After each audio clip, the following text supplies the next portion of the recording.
Hello, friends and family. Wow, uh, I don't look very presentable today. Uh, I am still recovering from a very difficult night last night and uh, a difficult night from work. And anyway, I wasn't feeling very churchy today. Uh, I even passed by a church and went, wow, I'd love to go to one today. And when I looked at myself in the mirror, I went, I can't go to church looking like this. Now, hopefully, most churches would be okay. Or I should say, all churches should be okay no matter how you look. Come on in, we'll sit down with you. But, uh, but anyway, today I just kind of want to talk about God dwelling among us when we don't think He's around or we don't think God is close by.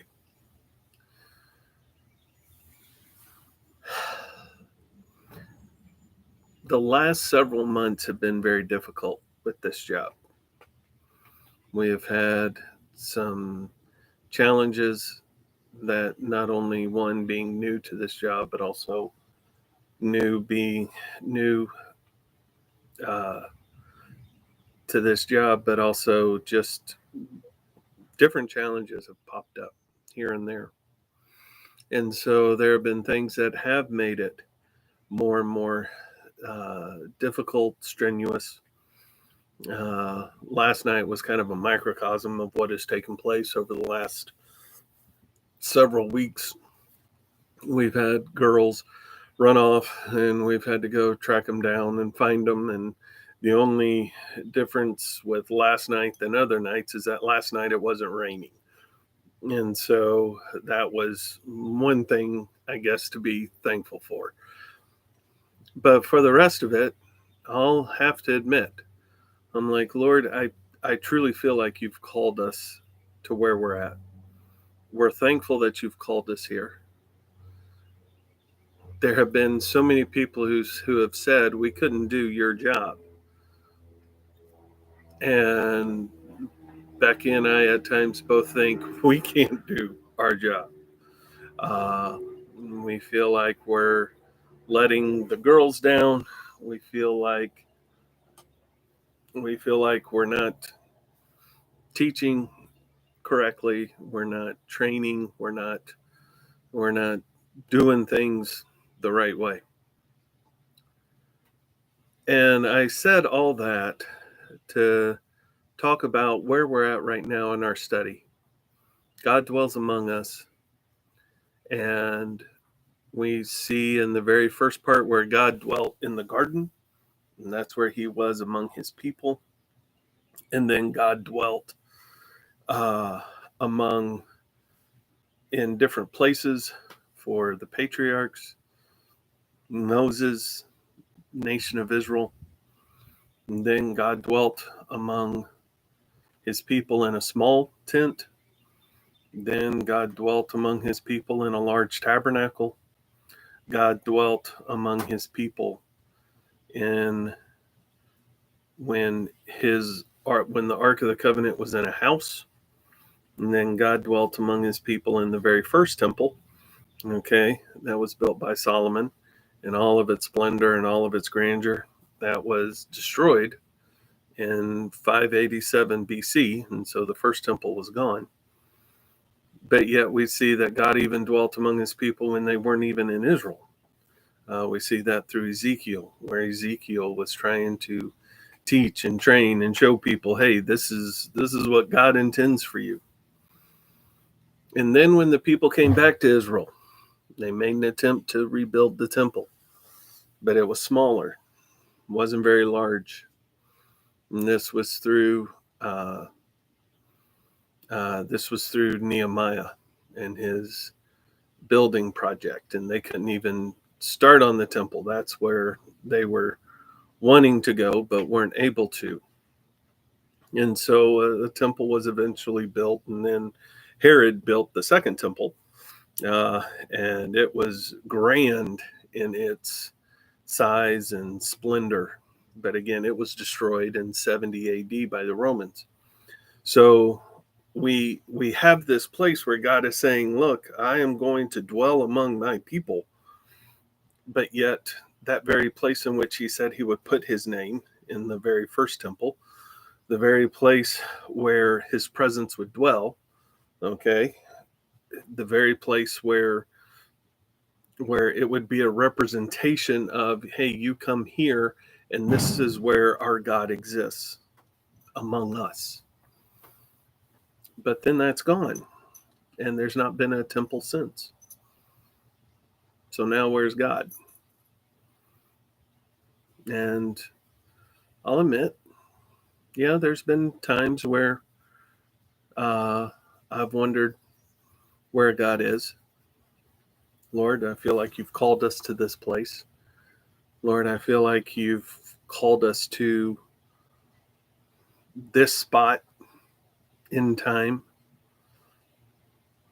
Have we failed? I don't think we've failed completely.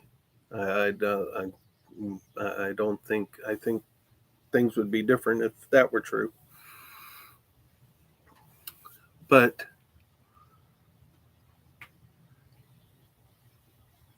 where's the temple that we have?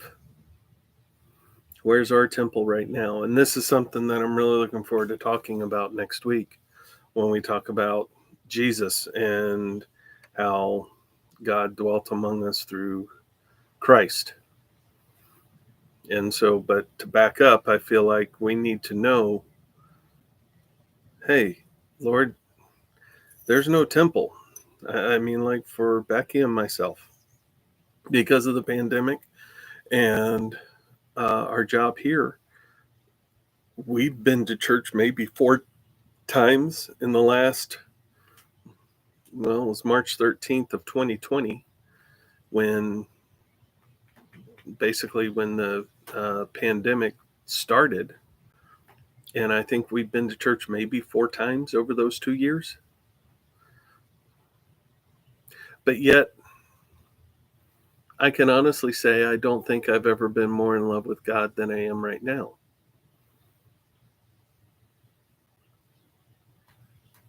I just don't feel it.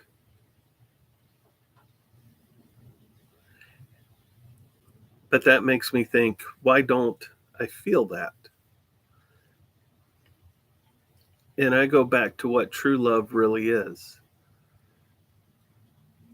When you're in a relationship, at the very beginning, all the butterflies and the excitement and the newness is just rushing all over you, right? And splashing around. And then as the relationship grows, the feelings don't change. I just think the feelings go deeper. It's just like how my mom described it. She said, love is literally like the ocean. When we first start out, there's a whole bunch of activity. I mean, the waves are splashing up on shore. Okay, if we want to go fishing and fish right off the beach, okay, we'll catch little things here and there, have a whole lot of activity, but there's not a whole lot of depth. Yet if we're to go 10, 15 miles out and go into that deep water, the water's not as, it doesn't splash as much, it's just rolls. When you go fishing, there's not as much activity, but when you do hook something, it's pretty substantial. And the difference is there's a whole lot of depth. I think our relationship with God is like that. The more that we are in love with Him, the deeper that relationship goes, and the less we feel it and the more we know it. Do I feel loved by my wife of soon to be 29 years? Yeah, I feel. Does it feel like it did when we first met? No. Is it different? Oh, yeah, much more different.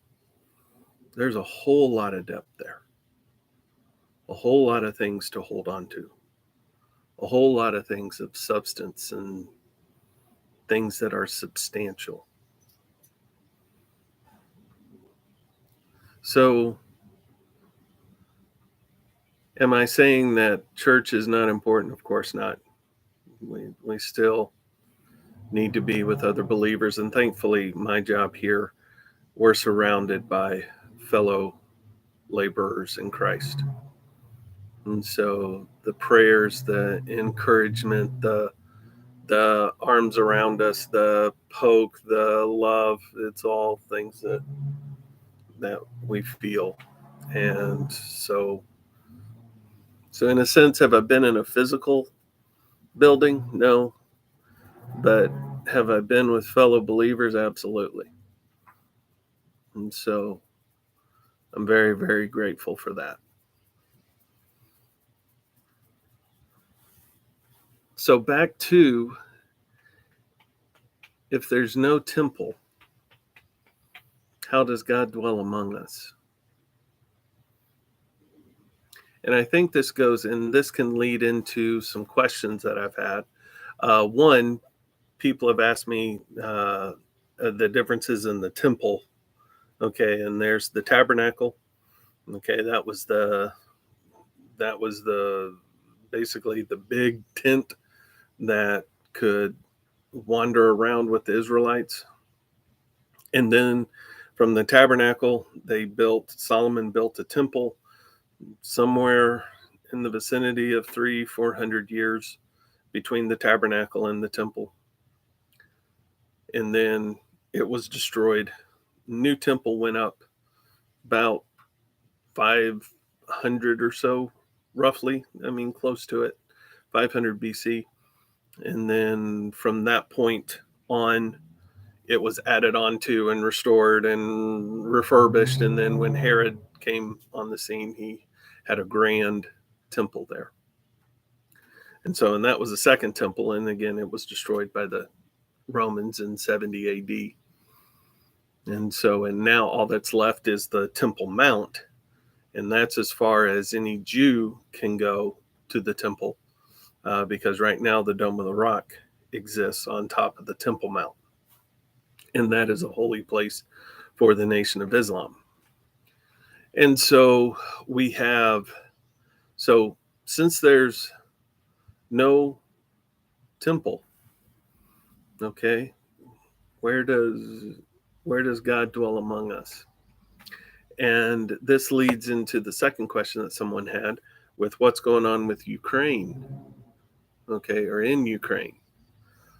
What's going on there? How is it that people are defending their land and their nation from a tyrant? How are they able to do that, yet still not fall under thou shalt not kill? Well, this is where one of the things that we have with our description, okay, is that, with our translation, is that our intent, okay, and the word that is used for kill is intended to be murder. All right, so it's not dependent on making sure that when you're defending yourself, because there are several parts in scripture that talk about if someone does this to you, okay, then you have a right to this. We tend to take the eye for an eye, tooth for a tooth, sometimes out of context, to where that means thing for thing. But I think what that is intending, and what I think the better translation, better understanding of that verse, is that you have to match sometimes the violence that someone brings against you. I am someone who does not believe in war. I think it should be the very last option, but it still sometimes is has to be an option. We had to go to war with Germany. Okay, what they were doing was horrific. We had to go to war with Japan. Now, how we ended it, a whole lot of debate. All right, with the atomic bombs and what might have been a better choice. Okay, and again, that's not a debate for here. But do I believe we had to? Yes, because there was some atrocious things being done from both parts that had to be stopped. That there were innocent men, women, children that were just being slaughtered in mass because they were either Jewish or Chinese or not Japanese or not German. And so I do believe that just like in Lamentations, there's a time for everything. And so when we look at what's going on in Ukraine and how can we justify it, I think the eye for an eye, tooth for a tooth, they're defending what is coming upon them. They're defending what is being lashed out against. And so, and I think that's a natural, that's almost ingrained in us. There's a sense of justice that needs to be done. That's why 144 nations have decried what Russia is doing. And I think only 4 have backed them, and they're all totalitarian regimes. So so what we're doing is right, and it's right in the sense of defense, and it's right in the sense of guarding. So that's the second part. So where is God in this? And this gets to where I really have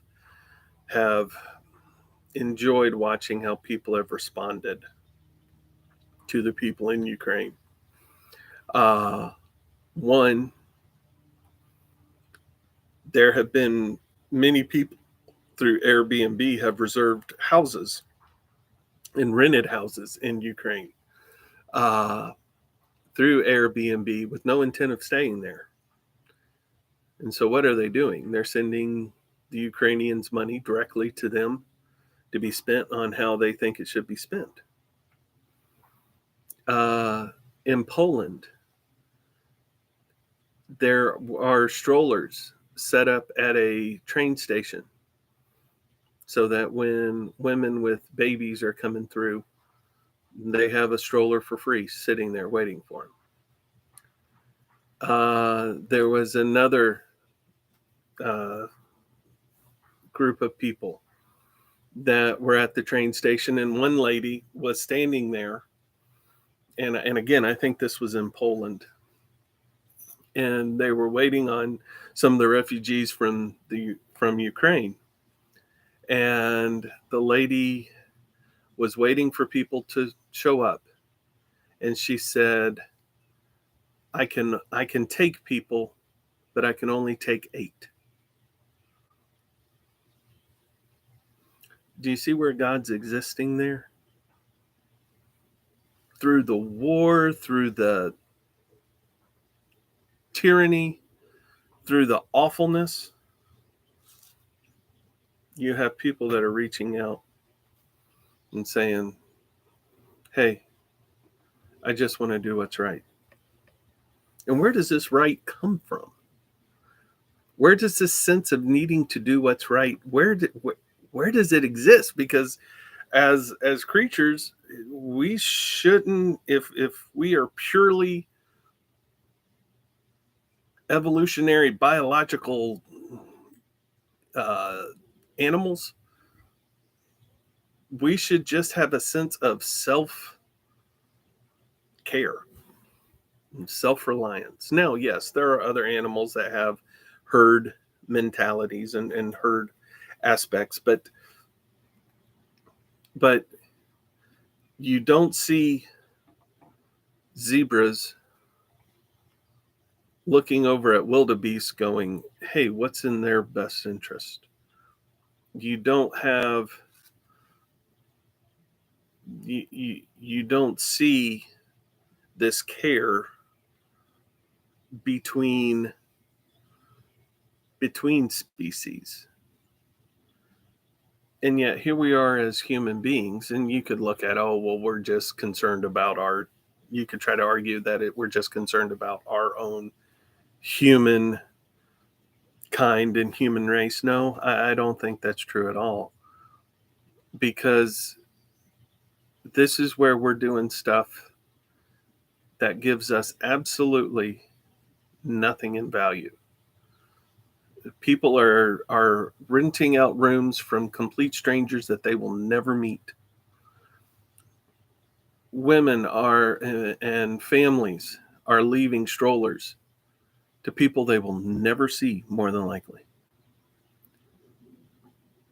These people that are taking in refugees and saying, hey, I have room for 5, 4, 4, 4, 2. Okay. They're bringing them in, and it's costing them their family, their lifestyle, their pocketbook. It's costing. But what does it do? They're doing good. And where does that good come from? I truly believe that comes from our being created in God's image. And it goes all the way back to the garden. God created a place to where he says, I'm going to put people here and I'm going to dwell here. And do I think God dwells in Russia? Absolutely. I think there are people who are trying to stand up against Putin. God definitely is dwelling in Ukraine. We sometimes wonder how, but he is. God is definitely dwelling